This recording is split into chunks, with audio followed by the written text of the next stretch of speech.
Why, hello. In chapter 35, Vigi met Auntie Selena, and Auntie Selena had Mutu and Ruku brought to the hospital where they were cared for.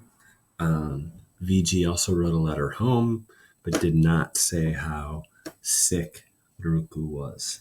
Okay, and that's where we left off. Chapter 36. Gone. I ate and slept, but hardly spoke to the other girls in my room or to the boys who slept in another part of the house.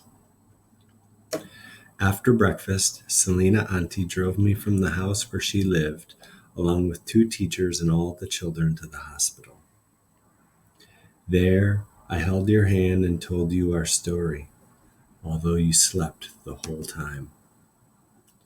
Mutu is delirious, raving in his sleep. The doctor confirmed you both had dengue fever, except you had developed pneumonia too. Mutu hadn't, so his condition was a little less complicated. A night or 2 later, Dr. Sumitra proclaimed that Mutu was out of danger, and he was sent to another part of the hospital. When I saw him, scrubbed clean by a nurse with his hair cut short and washed and brushed, I could hardly believe it was Mutu. I realized I must have looked more presentable too, because Selena Auntie had given me clothes and I had bathed and combed my hair. But Mutu didn't comment on my appearance. He just asked, "How's Ruku?" "Not well enough," I said. He slipped his fingers through mine. They felt bony as a skeleton's. "Will you tell me the story, Akka?" he asked. "The fairy tale you used to tell on the bridge?" I tried a few times, but I kept choking up, unable to get beyond the first sentences. I couldn't stop crying. "Never mind." Mutu squeezed my hand tight. That afternoon, a surprise was waiting for me. Arul. "I couldn't stand being away," Arul said. "I'd rather be locked in with all of you than alone and free." His words felt like a warm ray of sunshine sleeping in through a rain-soaked sky. Arul had brought with him the new doll I had bought you, the one you had been too sick to play with. When we visited you that night, I took the doll with us, hoping your eyes would light up when you saw her. But by the time we stood by your bed, your own body was as stiff as a wooden doll's, and it was too late. Selena Auntie asked too many questions. Hadn't I written a... No. But by the time we stood by your bed, your own body was as stiff as a wooden doll's, and it was too late.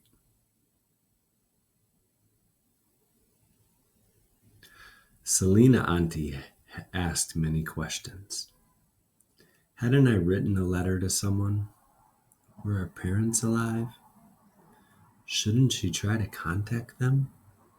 No, I said, definitely not. What should she do with your body? I didn't reply. Burned or buried, what was the difference?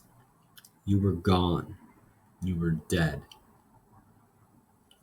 Arul answered for me. He said you were Christian, so we should bury you. And I thought of you lighting candles, so I didn't say no. Chapter 37, Stones. Christmas came about a month after your funeral. The rains had stopped by then. In the hall of the home, Selena Auntie set up a little crochet, a set of dolls, and a stable. Baby Yesu, Mary, Joseph, 3 kings, a drummer boy, and lots of animals. Outside the front door, she hung a paper star with a twinkling light inside. You would have loved all of this, Ruku, as well as the strings of lights she wound around the crochet and the branch she stuck in a pot and called a Christmas tree. She gave all of us presents. The little kids who live at the home laughed and gave me friendly smiles, but it was hard for me to act like I was in good spirits. Arul and Mutu got fancy kurtas, which they changed into right away. I noticed they had both put on a bit of weight, but I thought Mutu's body looked less frail than before. His eyes hadn't regained their twinkle. And he wasn't the chatterbox you knew either. He was unusually quiet around me, like he knew I couldn't stand it if he started making jokes. You look smart in your new clothes, I managed to say.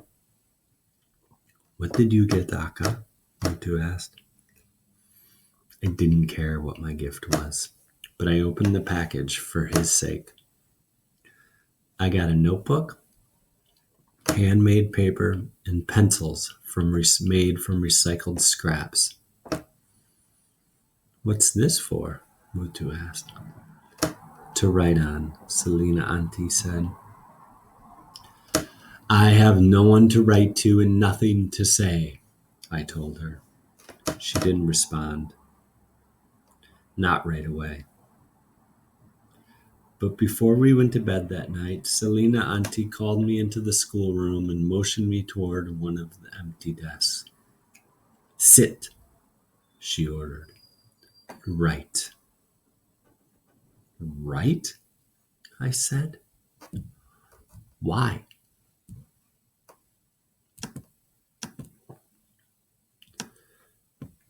Because you're not talking much to anyone, VG, and that's not healthy. Your thoughts are sitting inside you like a stone, and I think you should set them down on paper. I stared at the empty page before me and picked up the pencil. For months, I stared at the empty page before me and picked up the pencil, and she corrected my grip, and I stared at the page some more. The paper seemed to stretch. Its emptiness grew, and mine grew too. My fingers went limp, and the pencil rolled off onto the floor. She picked up the pencil and put it in my hands again. For months, I couldn't write Ruku. Selina Auntie would sit beside me reading, keeping me silent company. Arul and Mutu visited your grave in a nearby cemetery every week and laid flowers on it. But I couldn't join them. But I did all the chores I was supposed to do at the home.